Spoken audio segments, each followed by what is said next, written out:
Hello students. Last class में हमने पढ़ा था एंथोसिलोस के बारे में, उसके जनरल कैरेक्टर्स, उसके प्राप्ति स्थल।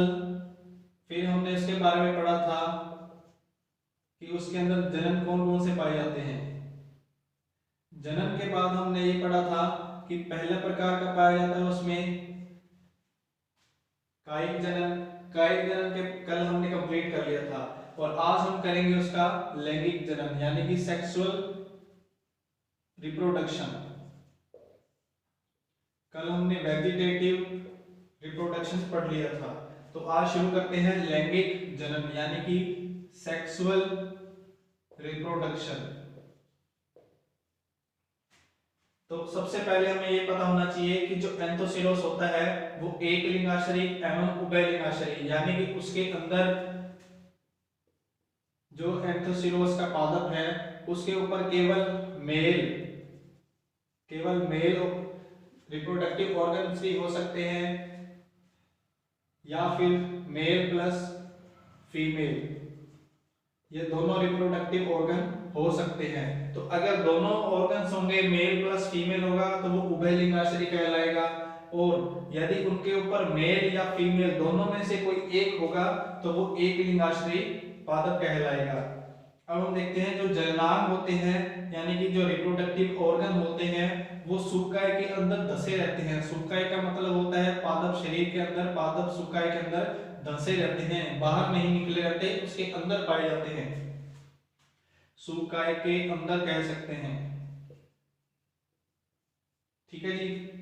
अब नेक्स्ट देखते हैं पूधानी। पूधानी बोलते हैं एंथ्रीडियम में। एंथ्रीडियम को पूधानी कहा जाता है जिसके अंदर पुंकेसर या परागकण बोल सकते हैं पाए जाते हैं। पूधानी अंतःजात एकल अथवा समूह पूधानी प्रकोष्ठों के अंदर यानी कि विभिन्न प्रकार के ये प्रकोष्ठ बने होते हैं, इसके अंदर ये पाई जाती हैं पूधानियां। पूधानी के अंदर रहते हैं पुंकेसर। तो ये पूधानियां अंतःजात एकल अथवा ये सिंगल भी हो सकती हैं इस प्रकार, और समूह में भी हो सकती हैं। परिपक्व पूधानी यानी कि जो मैच्योर एंथ्रीडियम होगी उसके अंदर जो उसकी संरचना है वो थैले के समान एक बैग के समान संरचना दिखाई देती है। सैवृत्त, वृत्त, गोल व लंबा। सैवृत्त पाए जाते हैं और जो वृत्त होते हैं वो गोल व लंबे होते हैं। फिर है जी जो वृत्त है वो 4 कोशिका पंक्ति का यानी कि कोशिकाओं की जो पंक्ति होगी वो 4 कोशिकाएं घेर कर इनको रखेंगी।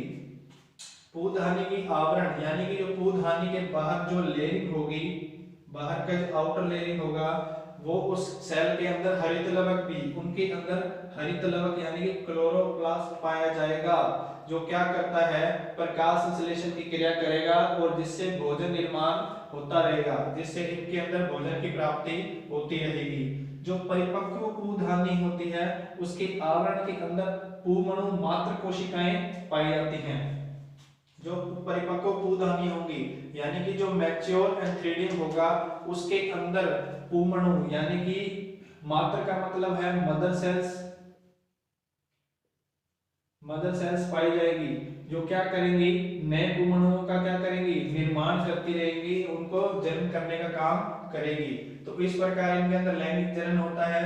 पहले इसके अंदर पूधानी देखेंगे, देख ली हमने पूधानी यानी कि एंथ्रीडियम होता है वो अंतःजात एकल अथवा समूह पूधानी प्रकोष्ठों के अंदर पाया जाता है।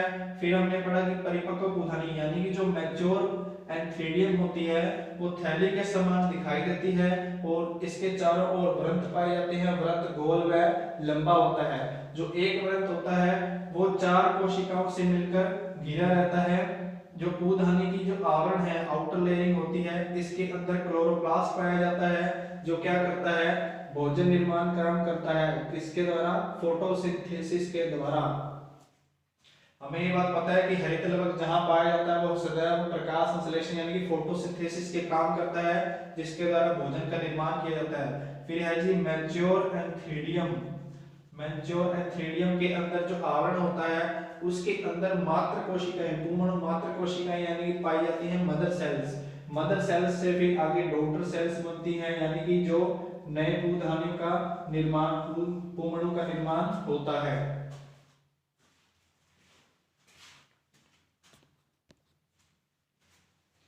जी बच्चों, अब हम देखते हैं पूधानी का स्फुटन। स्फुटन का मतलब होता है कि कोई चीज बंद है,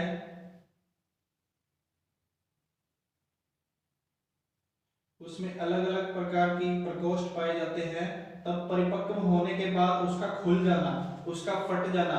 अगर मान लीजिए हम बात करते हैं जैसे अनार की, अनार हो गया, अनार परिपक्व होने के बाद अपने आप फट जाता है। या हम बात करें कपास या नरमे के फल की, जिसके अंदर कपास लगी रहती है, इसके अंदर बंद होती है, तो वो एक सही समय आता है जिसके बाद वो प्रस्फुटित हो जाता है, खुल जाता है, फट जाता है। तो उसी प्रकार इसकी पूधानी यानी कि एंथ्रीडियम जो होता है उसका परिपक्व होने के बाद स्फुटन होता है, फटने लगता है। तो परिपक्व पूधानी की छत यानी कि जो इसका ऊपर वाला हिस्सा होता है, छत होती है, वो अनियमित क्रम में, मतलब कहीं भी किसी भी प्रकार से वो फटने लग जाती है, खुलने लग जाती है। फिर उसके बाद हम देखते हैं पूधानी प्रकोष्ठ प्याले नुमा। यही बात कि इसके खुलने के बाद जब ये फट जाएगी तो इस प्रकार ये संरचना दिखाई देगी, हमें प्याले नुमा संरचना दिखाई देगी। तो इस प्रकार ये ऊपर से खुल जाएगी तो प्याले नुमा एक संरचना बना लेगी, जिसके अंदर क्या होता है, पूधानियां जल को अवशोषित करके फट जाती हैं। जब इसके अंदर जल जाएगा तो जल के कारण ये पूधानियां जो होंगी तो ये जल अवशोषित करती हैं, अवशोषित करने के बाद फूल जाती हैं और फूलने के बाद ये फट जाती हैं।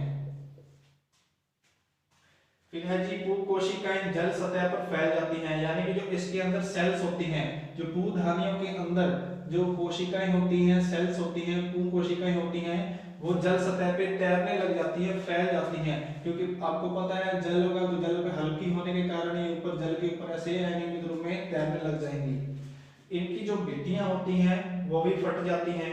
भित्तियों का मतलब है जो इनको बाहरी रूप से सुरक्षा प्रदान करती है, जो वॉल होती है, इनकी दीवार होती है, वो भी क्या हो जाती है, फट जाती है। इनकी जो भित्ति होगी वो भी फट जाती है जल के अंदर, जिससे जो पूमणु होते हैं, जो इनके अंदर जो एंथ्रोजोइड होते हैं, एंथ्रोजोइड वो भी क्या होते हैं, जल की सतह पे आ जाते हैं और तैरने लग जाते हैं, ऊपर गति करने लग जाते हैं। अब हम देखते हैं पूमणु यानी कि एंथ्रोजोइड की पूमणु क्या होते हैं, इनका कितना भार होता है, किस प्रकार की इनकी संरचना होती है। तो जो पूमणु होता है छोटा होता है, छोटा का मतलब बहुत सूक्ष्म आकार का होता है, सूक्ष्म होता है, रेखाकार होता है। हम ये कह सकते हैं इस प्रकार इसकी संरचना होती है। कुंडलित व द्विकशापिक होता है। कुंडलित का मतलब है इस प्रकार इसके ऊपर कुछ ना कुछ गुंथा हुआ पाया जाएगा, ये कह सकते हैं हम इस प्रकार। द्विकशापिक का मतलब है इसके दोनों ओर इसके अंदर दो कशापित पाए जाएंगे, यानी कि फ्लैजिलेट्स पाए जाएंगे या फ्लैजिला पाया जाएगा, फ्लैजिला पाया जाएगा, जो इसको क्या करता है, गति करवाने का काम करता है, जिसके कारण ये जल के अंदर तैर पाते हैं। तो इनके अंदर जो पूमणु होते हैं, इनके अंदर गति करवाने के लिए फ्लैजिला पाए जाते हैं, जो कि संख्या में 2 होते हैं। जो दोनों कशापिक दोनों फ्लैजिला होते हैं वो लंबाई में एक समान होते हैं, दोनों की लंबाई समान होती है। और अगर हम इन दोनों की लंबाई की बात करें तो जितना पूमणु का यानी कि एंथ्रोजोइड का शरीर होगा उतनी ही लंबाई इनकी फ्लैजिला की होगी। अब वापस से एक बार रिपीट करते हैं, पूधानी का स्फुटन यानी कि एंथ्रोजोइड का स्फुटन। जो एंथ्रोजोइड है वो क्या करती है, परिपक्व होने के बाद ये ऐसे खुल जाएगी, इसकी छत खुल जाती है। खुलने के बाद ये एक प्यालेनुमा संरचना, कटोरी के समान एक संरचना बना लेती है, जिस कारण हमें जो प्रकोष्ठ हैं वो अलग अलग खुले हुए दिखाई देते हैं। इन प्रकोष्ठों के अंदर पानी जाने के कारण ये अपने आप को जल को अवशोषित कर लेती है। जल अवशोषित करने के बाद ये फिर फट जाती हैं और इनकी जो कोशिकाएं होती हैं वो बाहर आ जाती हैं। ये कोशिकाएं होती हैं वो जल में तैरने लगती हैं और फिर कुछ समय बाद वो कोशिकाएं भी फट जाती हैं, जिससे पूमणु है वो मुक्त तैरने लग जाते हैं। पूमणु यानी कि एंथ्रोजोइड होते हैं वो पानी के अंदर तैरने लग जाते हैं। उसके बाद अब पूर्णवर्ण की संरचना देखते हैं, एंथ्रोजोइड की संरचना देखते हैं कि एंथ्रोजोइड किस प्रकार का होता है। तो एंथ्रोजोइड सूक्ष्म आकार का, छोटे आकार का होता है, रेखाकार कुंडलित होता है और इसके शरीर के ऊपर दो फ्लैजिला पाए जाते हैं जो इसको गति करवाने, पानी के अंदर तैरने का काम करवाते हैं। इन दोनों फ्लैजिला की लंबाई समान होती है और इन दोनों की लंबाई पूर्णवर्ण के शरीर के समान होती है। तो ये रहा पूदानी और पूर्णवर्ण।